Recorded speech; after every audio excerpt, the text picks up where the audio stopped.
Hola a todos, un gusto saludarlos.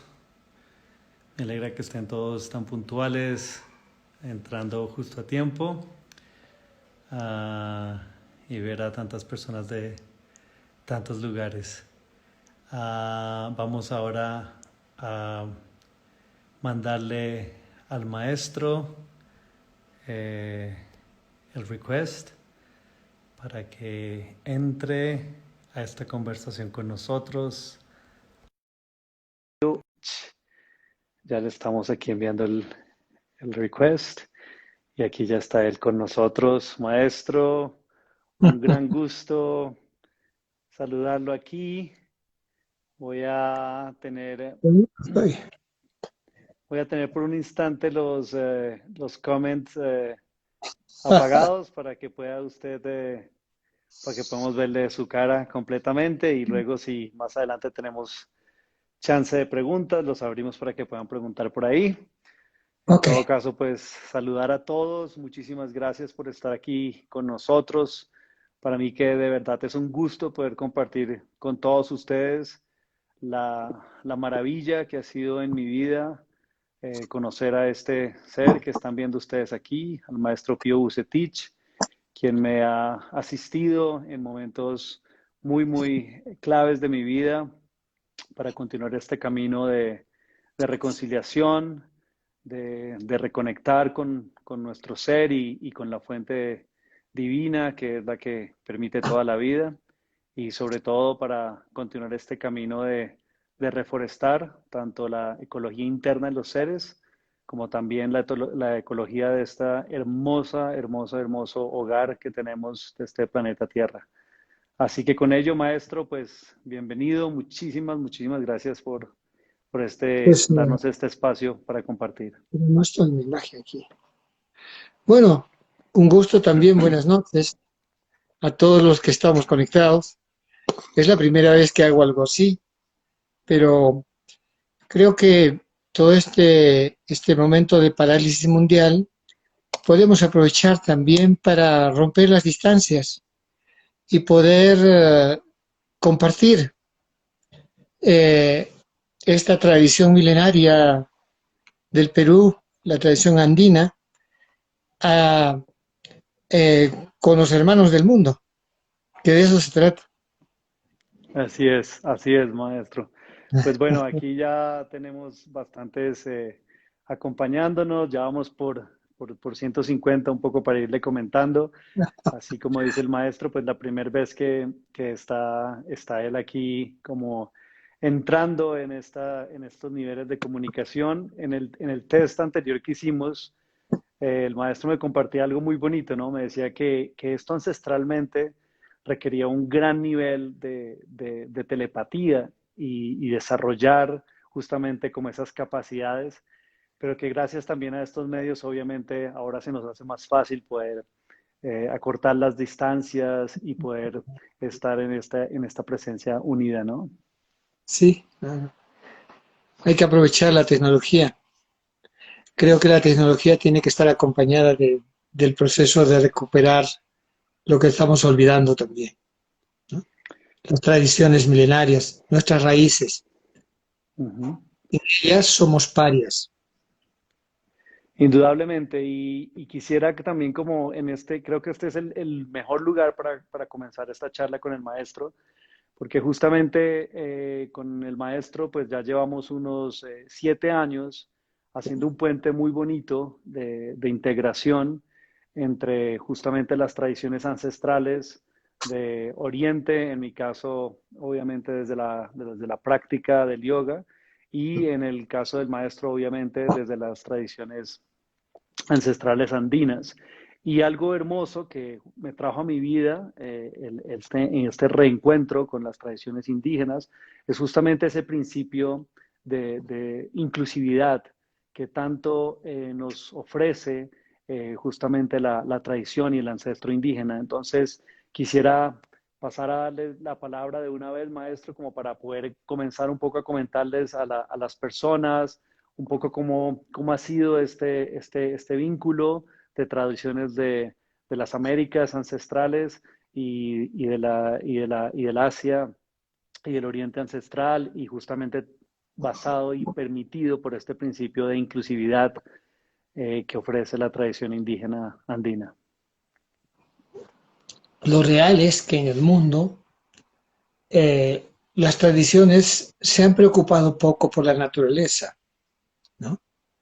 En general, la cultura occidental vive la naturaleza como algo que es propiedad suya y algo que no tiene vida, que puede destruirse y que es imposible que se destruya, ¿no? Por ejemplo, en la Amazonía, en el valle de Coñipata, donde estoy, los colonos que iban a extraer la madera decían que eso era infinito, que nunca se podía extinguir, pero se ha extinguido, ¿no? Es decir, en Asia, por ejemplo, la espiritualidad asiática, el yoga, ama la vida, ¿no? Y manifiesta que no hay que matar a los animales, son vegetarianos, pero es el país más basural del mundo, ¿no? Es decir, lo que se destruye, el agua allí, el aire y todo, es algo sin límite. Entonces, es como esa división que se hace entre el espíritu como algo invisible, interno, y lo externo como algo despectivo casi. Es maya, es ilusión, ¿no? Entonces, esa dicotomía sirve para una vida monástica y, de hecho, ha tenido una vigencia importante en el pasado porque la naturaleza no estaba en riesgo, no éramos tantos, etcétera. Los yogis estaban en sus eremitas en los Himalayas, es decir, iluminados allí, pero no estaban en un compromiso con el mundo, ¿no? Lo mismo pasa en la tradición judío-cristiana, que se vive la naturaleza mucho más cruelmente todavía. Es decir, se la vive como un recurso, casi como que los animales no tuvieran vida, ni las plantas, etcétera. Y el agua, todo es un medio para que el ser humano que está en la corona de la creación viva, ¿no? Pero en la tradición andino-amazónica andina, todo está incluido. No se separa el mundo invisible e interno y el mundo material. No hay una división entre el individuo y los demás seres de la naturaleza. Y todo tiene vida. Entonces, el amar a nuestros prójimos no solamente es amar a los prójimos humanos, digamos así en términos cristianos, sino implica una convivencia de las variedades de personas que somos. Y además de las variedades de culturas que tenemos, de las variedades de especies de animales, de plantas, los elementos inclusive, tienen vida, ¿no? Además, tienen género. O sea, digamos, uno establece una relación personal con la naturaleza, con el espíritu de una montaña, por ejemplo, de un río, ¿no? Y uno se comunica, el pagamento es una forma de reciprocidad, de lo que es el Aini que llamamos, ¿no?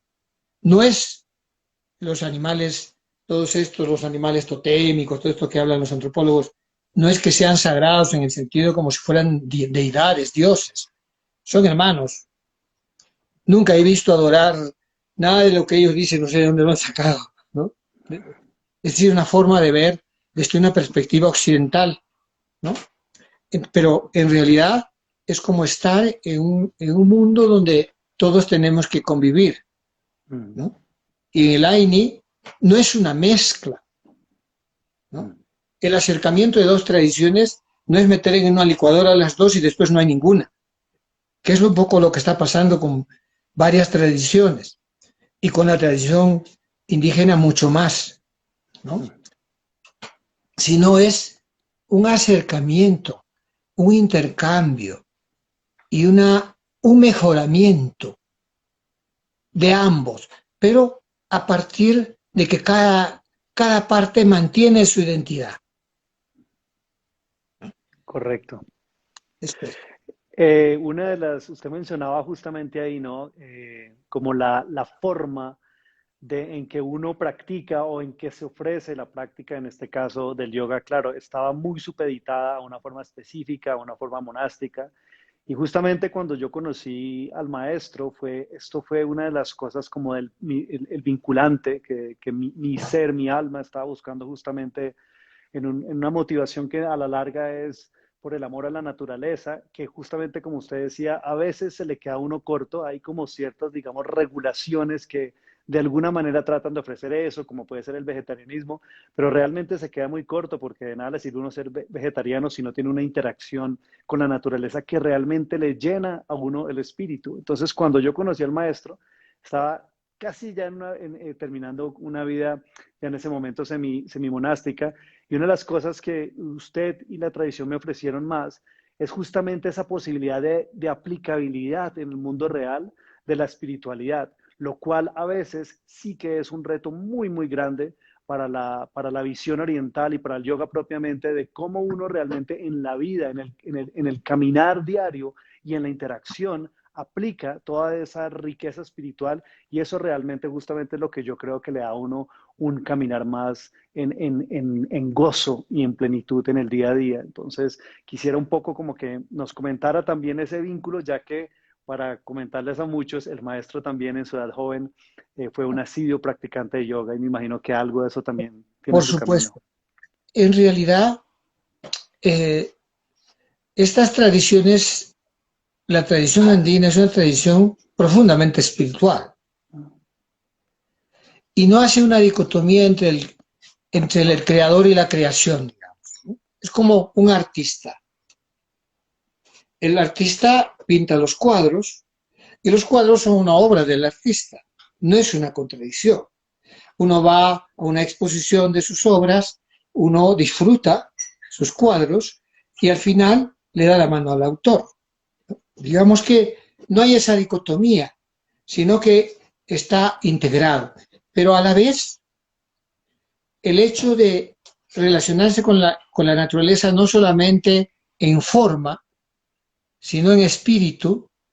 Por ejemplo, las plantas tienen alma y hay una categoría de plantas maestras que tienen una identidad por especie, las plantas, los animales y las plantas, ¿no? Entonces, uno se conecta con estas energías que obviamente Dios ha creado y se nutre y se produce un proceso de desarrollo de la persona, ¿no? En el yoga hay trabajos muy potentes, como porque la palabra yoga viene del yug, que es en sánscrito, que es unión. El problema, claro, es de que, claro, en un contexto de ermitañismo, ¿no? De estos grandes sabios que estaban ahí iluminados en estos lugares, pues no hay ningún riesgo, ¿no? Pero si uno quiere implementar esto en la cultura occidental, en un medio como este, rodeado de personas que todo categorizan, entonces esto se vuelve una trampa, porque a uno lo empiezan a ver como si uno estuviera encima, ¿no? Entonces no se produce el proceso de reencuentro con uno mismo, sino que comienza a haber una exaltación del ego y un narcisismo a la larga. Entonces es algo riesgoso. Para nosotros, para la tradición nuestra, estar solo es muy peligroso. De hecho, es una enfermedad. Tiene que haber paridad y equilibrio para que todos estemos en nuestra realidad, que los seres humanos todos somos iguales. No hay esto de jerarquizar, poner gente encima, es una cosa en realidad fantasiosa. No existe en la realidad. Todos tenemos el mismo espíritu dentro, ¿no? Entonces, por ejemplo, en este sentido es algo que ayuda a que el yoga tenga una vigencia, ¿no? Estamos en un lugar donde tenemos que obtener nuestros recursos, tenemos que abastecer nuestras familias, tenemos que realizar nuestro trabajo, nuestra misión en la vida. Todo esto implica recursos. económicos también. Entonces, si excluimos, no podemos realizar lo que hemos venido a hacer. Entonces, la tradición andina ofrece esa posibilidad, ¿no? Donde el trabajo, ¿no? La conexión interna, la inteligencia, todo puede estar incluido y puede estar al servicio del trabajo que uno tenga en la vida, ¿no? Es decir, no hay esa separación, porque claro, hoy en día, cuando hablamos de espiritualidad, estamos hablando de no sabemos qué, porque hay mucha fantasía, mucha evasividad, y la espiritualidad es una fuente de fortaleza, es una fuente de creatividad, de recursos internos que proyectar y realizar. Pero la vigencia del trabajo interior se expresa en acciones concretas. Hace poquito vi un documental muy hermoso, muy bien hecho, sobre lo que está ocurriendo en la Amazonía. Es decir, los millones de hectáreas que se están quemando. Ahí se queman millones de plantas y animales, especies de todo tipo, se queman vivos, ¿no? Entonces, la periodista que estaba en una avioneta y veían toda esa devastación, lo que se está quemando en estas cuarentenas, ¿no?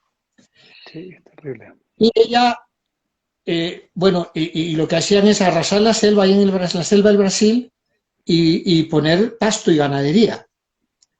¿Y saben cuál era la conclusión de esta señorita periodista? Primero que lloraba. Obviamente, no es que esté mal es ser sensible. Esto está muy bien. El problema es que la conclusión a la que llegaba es que había que ser vegano. Y siendo vegano, ni uno de esos millones de árboles que se han quemado va a reponerse.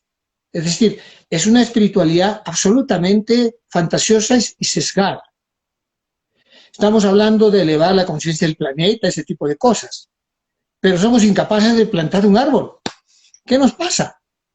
Están quemando millones de hectáreas. En cada hectárea, solamente de árboles, hay 1000 más o menos, 1000 árboles, sin contar las otras plantas. Imagínate 1 millón de hectáreas, ¿cuántos árboles se están quemando? Hay que sacar la cuenta. Y si multiplicamos, vamos a darnos cuenta la envergadura de lo que se está perdiendo. Y sin embargo, la conclusión es ser veganos. O sea, estamos como tan narcisizados, en una cultura tan hedonista, que somos incapaces de percibir en acciones la naturaleza que tenemos, que es súper noble, nos da todo, ¿no? Entonces, creo que la espiritualidad andina nos permite esa articulación que hace vigente el trabajo interno y que tiene que reflejarse siempre en actos, ¿no? En hechos concretos y que reparen, ¿no? Por ejemplo, esto que te digo de reparar lo que se ha quemado se llama restauración ecológica. En Sachagente, en el proyecto, tenemos ese trabajo de restaurar. Es decir, no ponemos una especie de árboles, sino ponemos la combinación más o menos que el bosque primario tiene, con los frutos, con las plantas medicinales, los árboles forestales y demás, ¿no? Entonces, creo que el aporte de esta tradición es que la conciencia no sea algo abstracto, sino que sea integrada y que implique responsabilidad, ¿no? Es decir, en la tradición andina siempre pensamos en nuestras raíces, en nuestras tradiciones, pero también pensamos en los problemas del momento y también nos responsabilizamos para las generaciones venideras. Eso es una parte de la salud espiritual. Entonces, el articular estos tres tiempos de forma responsable es una de las cosas, por ejemplo, que aporta muchísimo, porque obviamente la ecología es una materia, es un área que no ha llegado a Asia. Sí, en esta dirección, algo también que me parece increíble y que también le puede dar a muchos de los que no conocen y nos están acompañando aquí una perspectiva de esa espiritualidad andina, de esa espiritualidad indígena, cuando definitivamente estamos en un momento donde necesitamos despertar, despabilar, si se quiere, elevar la conciencia.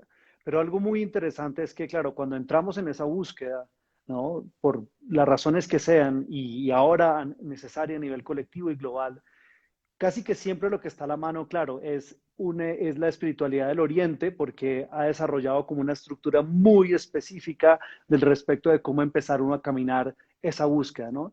Y específicamente, cuando uno entra en ese camino, obviamente todo está, digamos, con una orientación hacia la ascensión. Usted que bien también conoce las crillas, todas las crillas es todo un cuento de ir ascendiendo la conciencia en lo que se llaman los centros, los chakras, que bien usted lo nota también, están directamente definidos, claramente definidos dentro de la sabiduría indígena, exactamente, pero con otro nombre. Y algo hermoso que se encuentra uno es que ese trabajo de espiritualidad no se hace en ascensión, sino se hace en descensión, específicamente inclusive en la limpia de los centros, se comienza de abajo hacia arriba y se concluye es cuando llega uno realmente arriba, que es el lugar, digámoslo, de la materia, que es donde las cosas realmente se materializan y entonces sí tiene un impacto, porque de nada nos sirve elevar la conciencia si esa conciencia no está realmente generando una diferencia en el mundo y una sanación en el mundo, como por ejemplo puede ser esa reforestación. Y entonces es como un proceso de reforestar el ser para entrar en conciencia, de empezar a reforestar y realmente transformar el mundo en el que vivimos, regenerarlo. Es decir, eh, recordar quiénes somos, ¿no? Vivir desde allí. Porque uno de los problemas es que, claro, la tradición asiática ha comenzado a tomar un lugar importante en la cultura occidental debido a la pérdida de la mística cristiana. Es decir, la tradición cristiana se ha vuelto muy escolástica, muy de libros, muy de teología y poco de mística, poco de espiritualidad, ¿no? Entonces, este vacío que ha generado en la sociedad ha hecho que las nuevas generaciones estén sin sentido. Entonces, la tradición asiática ha, digamos, aportado a la cultura occidental esa mística, ¿no? Porque en la tradición asiática sí hay como una manera de llegar a uno mismo, ¿no? Nosotros decimos ascender la conciencia, dicen, ¿no? Ustedes, nosotros decimos más bien entrar en conexión con el ser, ¿no? Con el muna y con la energía que nos mantiene vivos, y esa conexión nos hace conscientes. Y esa conciencia no es de una naturaleza volada, sino es de una naturaleza donde hay una unión, ¿no? Es decir, nos volvemos sensibles con nosotros mismos, pero también con los demás, con nuestros seres queridos, pero también con nuestra comunidad, con nuestro país y a nivel internacional. O sea, es como la conciencia rompe barreras, ¿no? Es decir, pero la fuente de la conciencia es el ser. O sea, digamos que no es que se asciende la conciencia, sino que cuando se reconecta con el ser, uno de los efectos de esa reconexión es la conciencia, que se va desarrollando, se va ampliando, se va profundizando y te va llevando cada vez más a hacer actos. Por ejemplo, hay un peregrinaje que se llama el peregrinaje del Señor de Coyoriti. Yo soy un peregrino de ese peregrinaje de hace muchos años y he visto personas con una pobreza material extrema ascender esa montaña. Y he ido viendo cada año que iban subiendo la prosperidad material en la que iban desarrollando. O sea que en la tradición andina, el desarrollo interno se traduce también en una vida material digna. Y se hace un poco incompatible, es decir, la pereza, por ejemplo, o el abandono con una vida espiritual activa. y si uno sumuna y lo hace yanka y digamos lo hace acción, eso trae energía de abundancia. mm, Y cuando uno ve que funciona de esa manera, entonces uno empieza el yacha, que es el aprendizaje, la tradición. mm, Entonces, esa circulación está viva. O sea, el camino de América es un camino muy especial porque es un camino donde nada está disociado, donde todo está mm, integrado, donde uno en el camino se va conectando con la energía de la tierra, de las montañas. Uno ve un animal, ya sabe lo que está diciendo este animal, si ve un águila en el camino. Todo lo que va transcurriendo en el proceso tiene que ver con ese ir recuperando la conciencia, fruto de la reconexión, ¿no?, que se va mm. dando. Y eso va generando una mejor relación con la tierra y lógicamente eso tiene que ver con una vida materialmente digna y a veces abundante, con abundancia, ¿no? Entonces, esto, por ejemplo, es muy interesante porque se aplica de una mejor forma a la tradición occidental. Es un aporte de la tradición andina para el mundo. Y otra de las cosas es que no es excluyente, porque en la tradición occidental y en muchas tradiciones también de otros lados, lo que uno busca es que tener influencia sobre el otro y que el otro deje de ser él y que se someta a lo nuestro, ¿no? Es decir, eh, es muy difícil que una tradición te permita seguir siendo tú. Tienes que ser lo que te atribuyen. Es decir, muy difícil que un budista siga comiendo carne, por ejemplo. A la larga tienes que entrar en el sistema, ¿no? Entonces, es un sistema excluyente donde está lo mío y lo de otros no. En la tradición nuestra, uno es uno mismo y uno se nutre también de lo del otro. Por ejemplo, en la tradición espiritual cristiana, la oración es una de las herramientas más maravillosas que tenemos. Pero, por ejemplo, el aporte de la tradición asiática es la meditación. Mm, Y esto se acopla perfectamente, no hay una contradicción para nosotros. Es decir, no es una tradición de miedo a lo del otro, sino es de una tradición de enriquecerse, o sea, de mejorarse, ¿no? Y si hay algo que es útil y que sirve, lo incorporamos. Pero a la vez no damos la espalda a nuestra tradición. Entonces es una manera, ¿no?, de enfrentar y actualizarnos en el presente sin dejar de ser nosotros y a la vez proyectarnos también para el futuro y para nuestros hijos, nuestros nietos. Entonces, esto de reparar los daños que estamos generando en la naturaleza no se van a reparar llorando ni siendo veganos, ni elevando la mm, conciencia del planeta. Estas son acciones que podrían colaborar a esto, pero básicamente también tenemos que responsabilizarnos por lo que es la restauración de los daños. mm, Y esto no se está haciendo. mm. Es muy extraño. En el lugar donde estoy es muy raro. Todos lo miran y dicen, ¿qué está haciendo este? ¿Para qué? ¿No? Tiene esta edad, ¿no? Ni va a ver los árboles. Están pensando que yo estoy haciendo eso para cortar y, qué sé yo, beneficiar.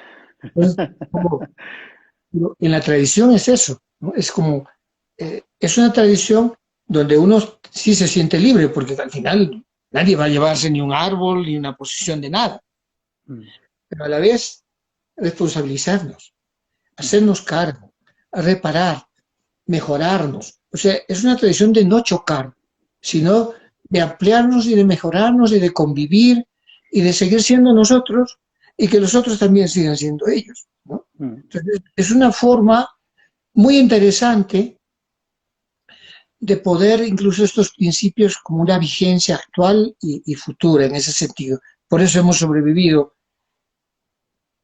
y no estamos en extinción, ¿no?, como Sí, en otros lugares. sí. Ese elemento de inclusividad es muy hermoso porque justamente va generando más unión en lugar de generar una segregación en Unas el ideas. afán de la definición y en el afán, en últimas, ideológico, que corta con la vivencia y con la experiencia misma. Y por otro lado, ya respecto a esa espiritualidad, algo que me parece a mí un tesoro es que uno casi en todos los sistemas, por supuesto en todos los sistemas religiosos, pero en muchos sistemas espirituales, también hay como una necesidad de, primero tienes que trabajar para después ganarlo, ¿no? Entonces, trabajamos aquí para ganarnos luego el cielo en la tradición judeocristiana, también en la tradición islámica, pero, y en la tradición y en la práctica, por ejemplo, del yoga es como que tienes que entrar primero en un proceso muy intenso de purificación para luego empezar entonces el proceso de, digámoslo, de autorrealización. Pero algo hermoso de aquí es que en esa inclusividad uno no tiene que esperar a que venga un segundo momento, sino que justamente en el momento en el que se trabajan las dos cosas al mismo tiempo, te vas limpiando, te vas purificando, pero al mismo tiempo vas pudiendo recibir, digamos así, la cosecha del vivir en esa interacción con el gozo No que se da la pospone. interacción con la naturaleza. El camino indio no se pospone. Es como tú vas caminando y no te tienes que fijar cuánto te falta, porque eso te va a desalentar, nunca llegarás. Ujú. Tienes que avanzar y darte aliento en base a lo que ya has avanzado. Eso te va a inspirar y te va a impulsar. Pero no es una tradición de lograr algo futuro, que sé yo, en ese sentido, sino tenemos el rumbo y vamos enfocados y vamos avanzando y eso va a llegar, ¿no? Pero eso de ir en el mismo proceso. Y esta visión se traduce en la medicina tradicional. Todos estos principios se traducen en la medicina tradicional. Es una medicina, como la tradición andina es inclusiva, cuando ha llegado el europeo, el de origen europeo de España, el conquistador, digamos, se ha incluido, ¿no? Entonces somos como un cristianismo andino, nos hemos enriquecido, hemos mejorado, ¿no? Y así, es una perspectiva. Entonces en la tradición de medicinal también pasa eso, se incluye, se enriquece, pero a la vez uno se reconecta con su identidad cultural, con sus raíces, con sus ancestros, ¿no? Entonces con esa fuerza se ubica, se responsabiliza por lo que uno tiene que hacer en esta vida y también se responsabiliza por el futuro. O sea, que en lo que se vive en la tradición se refleja en los distintos aspectos de la vida, dentro de los cuales está en la medicina. Es a lo cual también me dedico. O sea, recuperar la ecología interior y recuperar la ecología de la naturaleza, que es básicamente lo que es la cosmovisión de nuestros antepasados que está vigente. No es general, lamentablemente, en el país, pero es un recurso que tenemos que estoy seguro de que va a ir creciendo y vamos a ir recordando, sumando.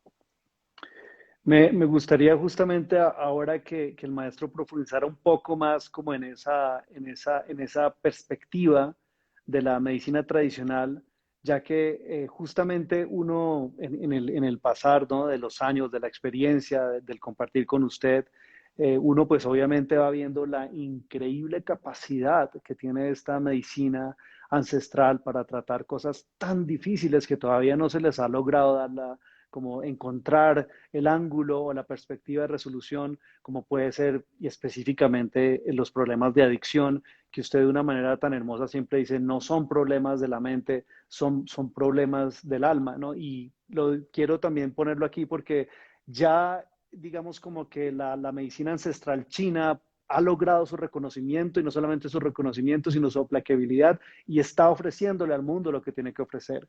Lo mismo en el caso de el capítulo medicinal de la India, de la Ayurveda, y hay muchas medicinas ancestrales, principalmente obviamente de Asia, que ya han tenido ese reconocimiento. Pero yo cada vez que vengo y hago el proceso con usted, una vez al año, maestro, una cosa que me impresiona es ver cómo hay este recurso en la humanidad de esta medicina ancestral amerindia, de esta medicina ancestral andina y selvática en el Amazonas, y es como casi que le da a uno tristeza saber la pandemia de adicción que hay en el mundo y que aún no se ve al lugar que realmente tiene algo para ofrecerle a la humanidad para resolver esta enfermedad del alma. Eh, Hay muchos problemas de la humanidad que están generados por la misma naturaleza de la cultura occidental. Entonces, por ejemplo, las adicciones, que es lo que estamos hablando, este, son enfermedades dentro del capítulo espiritual, enfermedades espirituales. Yo diría más enfermedades del alma, almáticas, ¿no?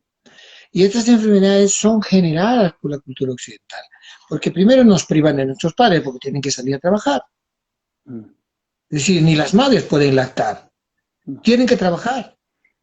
Y luego vamos entrando en un sistema de competencia y así vamos desarrollándonos en este, y, y, y no hay sentido. mm, El ser humano, es decir, es un animal espiritual. Desde, desde sus inicios, por ejemplo, en la era de piedra, es decir, no tenía, la humanidad en ese momento no tenía ninguna herramienta, ni siquiera una olla, ni un plato. Todo era con las manos, con unas piedritas, una piel con la cual se tapaba. Y sin embargo, hacían rituales para sus seres queridos que partían al más allá. Ellos ya sabían que el espíritu continuaba el viaje. mm, Y esas piedritas, mucho más grandes y más abundantes, han formado pirámides, es decir, las huacas, es decir, todo lo maravilloso que ha ocurrido en la humanidad. Lógicamente, las culturas también tienen su ciclo de inicio, de apogeo y de caída, y las religiones en las etapas de caída siempre son decadentes, pero a la vez han sido un impulso de desarrollo, siempre. Cuando le quitas eso al ser humano, no sabe cómo llenar ese vacío y comienza a desarrollar actividad compulsiva para intentar llenar eso que no se llena. Entonces, las sustancias, por ejemplo, las drogas o el alcohol o el tabaco, es decir, la adicción a sustancias, están basadas en una realidad provocada por una cultura que nunca ha existido antes. Una cultura mm, así tan materialista, tan solo de consumo, no ha existido. Entonces, es un problema generado. Por eso, creo que son 24 millones de adictos en los Estados Unidos. mm, Y en el Perú ni se sabe, porque hay tantos jóvenes que están metidos, todas las universidades están consumiendo. Es decir, no tienen idea, están en las nubes. ¿Y qué cosa hacen frente a estos muchachos? Les hacen terapia, les hacen cosas internas, tratamientos carísimos y irrisorios en cuanto a efectos, ¿no? Entonces, las medicinas tradicionales tienen respuesta para muchos temas de salud que la medicina convencional no, no tiene cómo afrontarlos, muchos. Pero básicamente, el mismo hecho que para esta medicina no se excluye al paciente, el paciente es el ejecutor del trabajo. mm, El médico es un acompañante nada más. Es decir, el paciente decide vivir, el paciente enfrenta sus miedos, vence sus fantasmas, reconecta consigo mismo y desde allí comienza a reestructurar su existencia, sale con proyectos y termina realizándolos y uno nunca se imaginaría en la situación en la que empezó. De hecho, muchos jóvenes yonkis, por ejemplo, están en situaciones que jamás uno podría imaginar que se podía llegar a ese punto. mm, Y todo está basado en el retorno a casa, en el retorno a uno mismo, en la reconexión con la energía que nos mantiene vivos, el espíritu, el Munai, y, y en una reconexión que nos permite también reconectarnos con todo lo que nos rodea. mm, Y eso todo es sumatoria luego.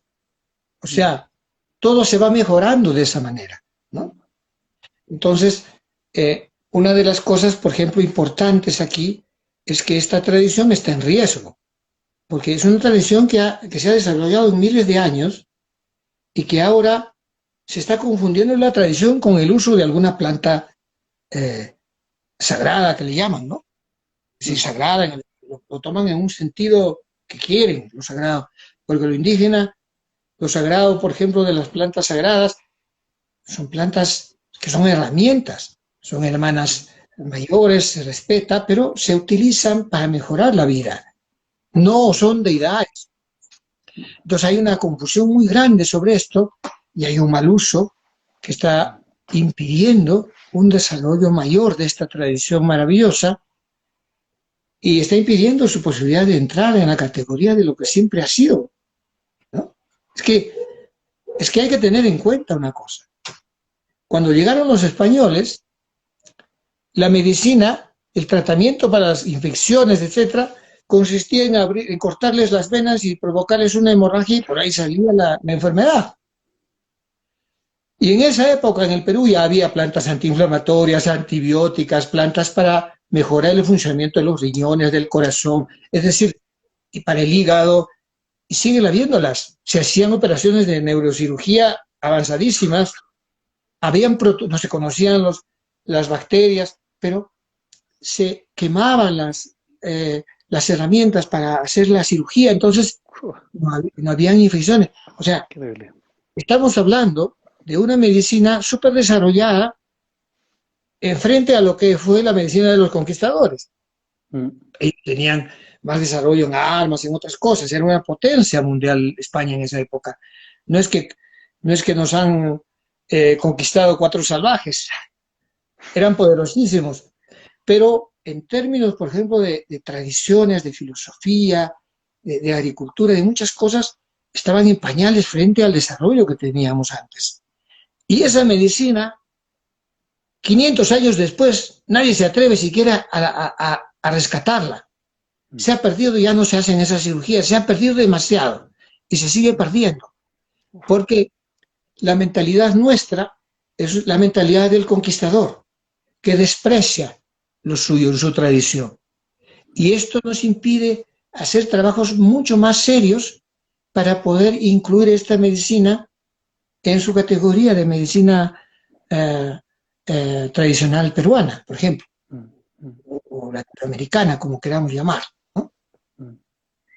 Sí, justamente además de que no se atreven, está lo triste que pasa, que también entran en como digamos estas visiones ignorantemente sincréticas, no inclusivistas, no integradoras, sino sincréticas, que realmente lo que crean es totalmente una gran confusión y que termina entonces es aplacando y casi que enterrando toda la capacidad que hay de poderla volver a resurgir. Y una de las cosas justamente es que, claro, piensan que es en una planta que, como usted dice, la ven sagrada cuando el indígena nunca lo vio sagrado, pero En ese quisiera también sentido. como que, sí, en ese sentido, y quisiera también como un poco como que les diera una perspectiva de los protocolos, más allá, claro, ya habló usted del conocimiento increíble que hay, igual toda medicina viene de una planta, aunque pase por un laboratorio químico, pero también del protocolo ya directamente interpersonal, ¿no? Porque también justamente esta invitación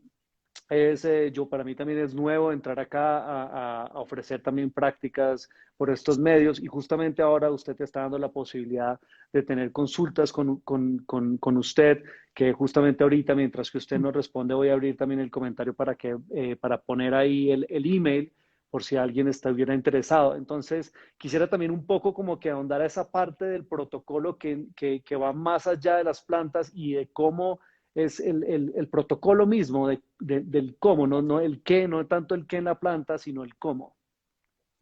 Estas plantas abren, Ujú, energéticamente abren. Entonces, lo que se hace en esa apertura depende de toda la formación que tenga la persona. Por ejemplo, ujú, dentro de la tradición tenemos formación de muchos años para que podamos gestionar esa apertura que se produce. ujú, Porque estas mismas plantas podrían por sí mismas hacer unos daños tremendos a las personas. Y hay muchas personas que por tomarlas de una forma inadecuada terminan peor de lo que estaban. Es decir, ujú, son ujú, plantas que pueden ayudar a quitar miedos, pero también pueden ujú, aumentarlos. Es decir, ujú, depende en qué mano estés. Es como un bisturí. Depende de la mano del ujú, cirujano. Y esa mano tiene que entrenarse.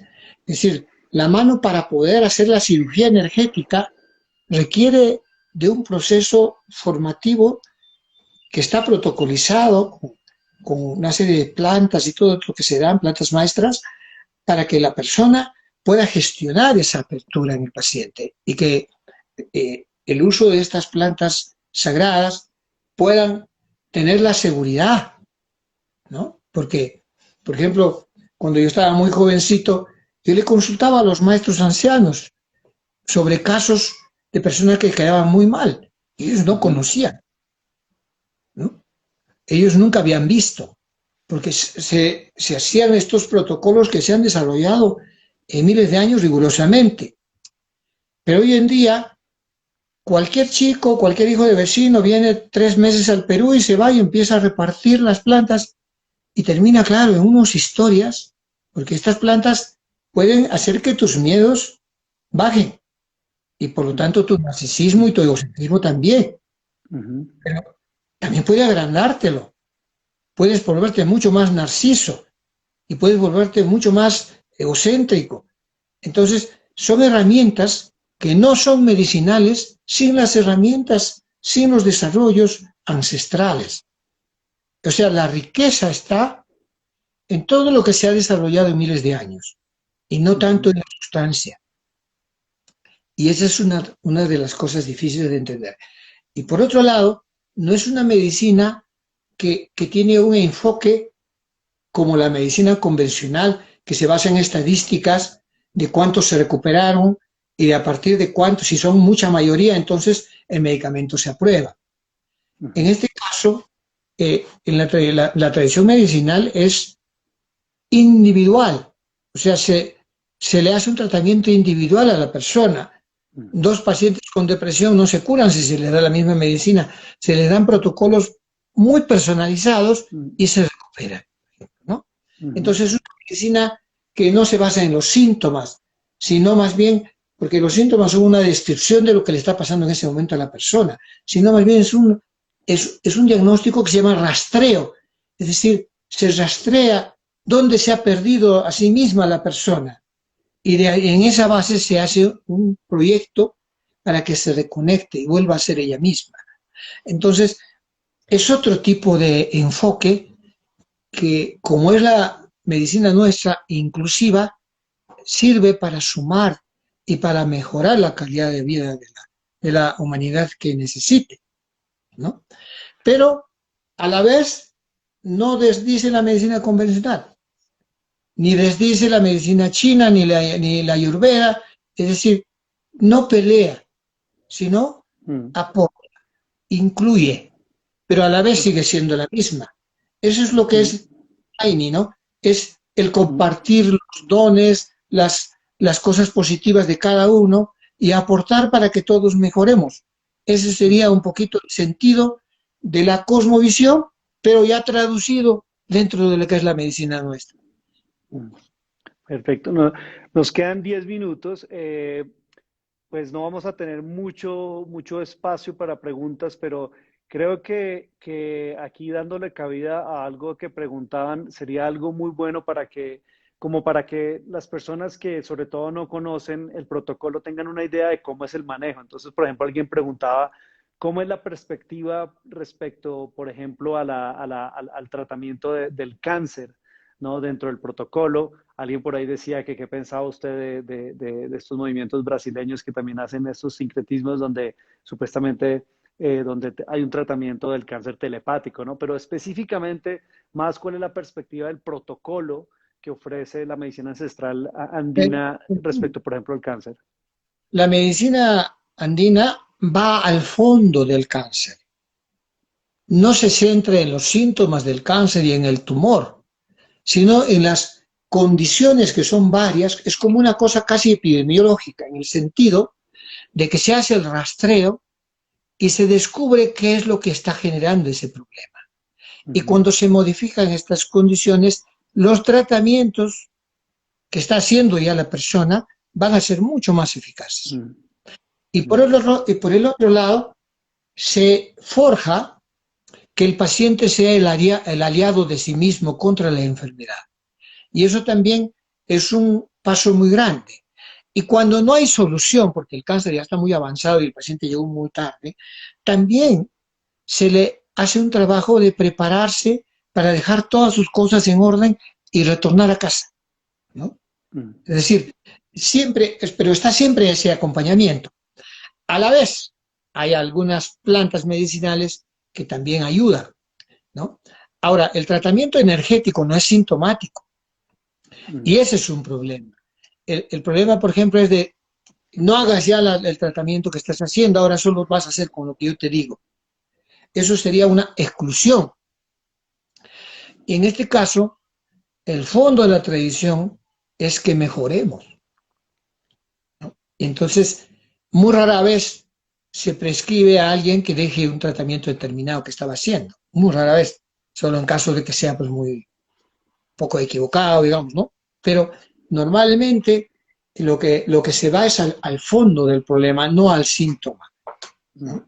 Y esto hace que la perspectiva del proceso mejore mucho. Pero en este sentido es. Ahora, estos movimientos que dicen que pueden hacerlo todo eso telepáticamente, bueno, no creo que esté eso concebido. Sí se puede trabajar en la energía a la distancia, pero por ejemplo, entre el yoga y la tradición andina tenemos los mismos chakras, trabajamos los desbloqueos, hacemos que la persona haga que su energía circule y luego su calidad de meditación mejora, su calidad de vida también. Es decir, es algo que suma, que ayuda a la tradición del yoga. Igualmente a los que son cristianos, que no son, tienen la tradición cristiana, y que mejora su calidad de vida, su calidad de relación espiritual con Dios, todo esto.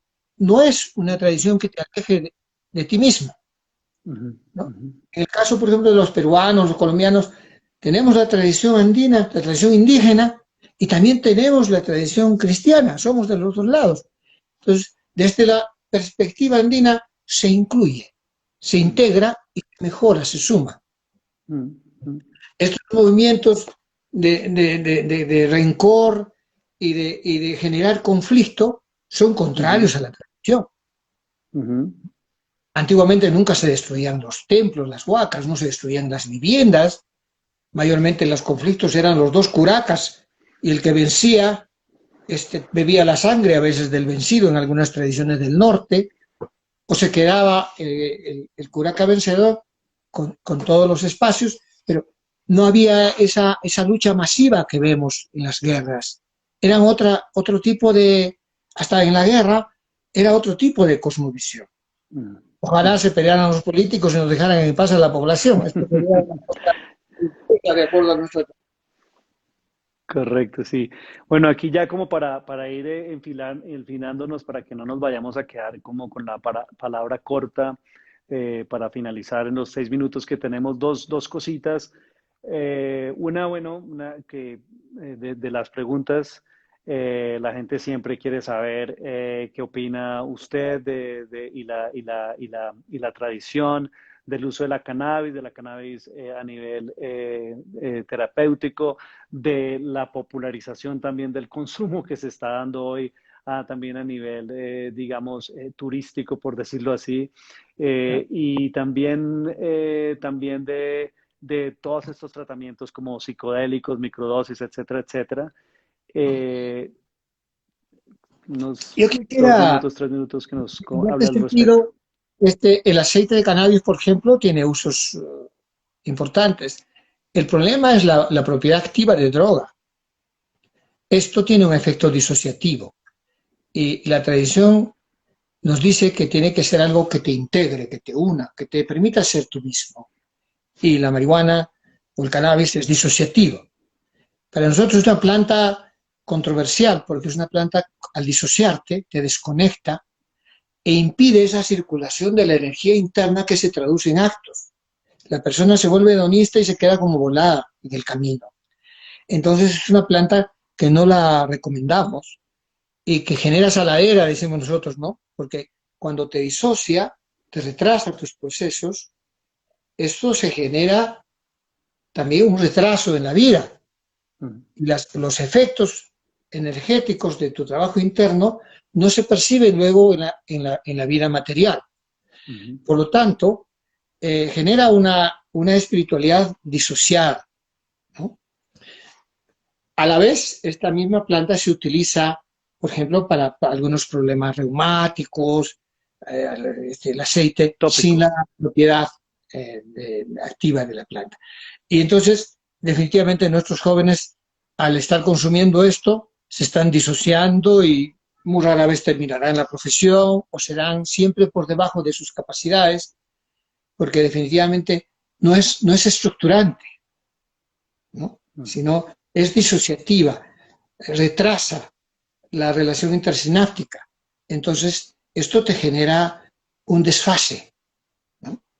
Para nosotros, lo medicinal es algo que te integre, que te lleve a la transformación, ¿no? Y ese es el sentido de recuperar la conciencia, ¿no?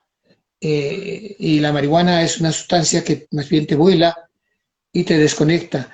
Esa es la tendencia, ¿no? Y sobre todo hay muchos jóvenes que tienen ya problemas previos, generan brotes, problemas graves. Todo depende también de la cantidad, de la frecuencia, de la edad del inicio del consumo, de los antecedentes personales, pero de hecho, de que sea beneficioso, es, como droga, digamos, como consumo recreativo, no es aconsejable para nosotros. Por ende, tampoco tiene una capacidad, digamos, revolucionaria, sino más bien de pronto por eso es que ahora se están abriendo la posibilidad de legalizarla, porque tal vez permite una mayor Como manipulación de entes de poder, ¿no? apunta un poco, entonces esto hace que los jóvenes estén más tranquilos, ¿no? Definitivamente, ese es un problema, ¿no? Y muchos, por ejemplo, de mi generación, ¿no? La mayor parte de los que eran consumidores no han logrado forjarse, no han logrado llegar a donde querían, se han quedado en el camino. Ya como para cerrar, maestro, igual, claro, usted sabe, tenemos muchos amigos en Europa, tenemos muchos amigos en España que por supuesto también están acá y estarán acá por las 24 horas escuchándonos. Y pues como reafirmar como ese, cuando nosotros hablamos, ¿no? Del conquistador, estamos hablando más de una dinámica y no tanto, digamos, como de un juzgamiento, ¿no? Porque pues en últimas Pues, sus abuelos, bisabuelos también, ya tenemos pasó. una integralidad también en eso, ¿no? Abuelos, nosotros somos descendientes de las dos tradiciones. Tenemos Exacto. sangre indígena y sangre europea en nosotros. Ujú. Entonces, no estamos hablando en términos, estamos hablando en términos de una mentalidad, de que nos sentimos potencialmente propietarios de todo y con derecho de destruirlo todo y de acaparar todo. Esa mentalidad un poco extractivista, ¿no? Este es el problema. Esta es una mentalidad colonizadora. Tenemos que pensar un poco más en todos, sin excluirnos. Y también tenemos que pensar en los que vienen. O sea, eso es la tradición andina, ¿no? Es empezar a pensar más bien en uno, pero sin excluir a los otros. O sea, intentar que caiga y que beneficie lo mejor posible. Es otra forma de ver las cosas. O sea, implica eso, más que los conquistadores, que esto, que lo otro, porque eso pues ya pasó. Y, y todos tenemos de los dos lados. ¿Con qué nos vamos a pelear? O sea, Correcto, correcto. eso la tradición andina es una tradición que no va al conflicto. Por ejemplo, en las danzas espirituales que tenemos, están incluidos los viciosos, los explotadores, los explotados, los profesionales, los campesinos. O sea, toda la fe está representada y no nos peleamos, porque tenemos que Maravilloso. mejorarnos. Entonces, Maestro, es una perspectiva, por ejemplo, no es que tengas que luchar los unos con los otros, como plantean, por ejemplo, en ciertos sistemas, y que tengas que oprimir unos a los otros, no, sino que eh, es una mentalidad, es una visión donde no se excluye la naturaleza, no se excluyen las personas, no se excluyen los animales, es decir, todo se incluye y de buena manera y compartiendo lo mejor de nosotros, mejorando, creciendo y también para nosotros. Así es una mentalidad que creo que tiene que ver con el futuro. Muchas gracias, maestro. Nos quedan 10 segundos antes de que se nos corte. Creo que es lo más bonito para podernos quedar en integración.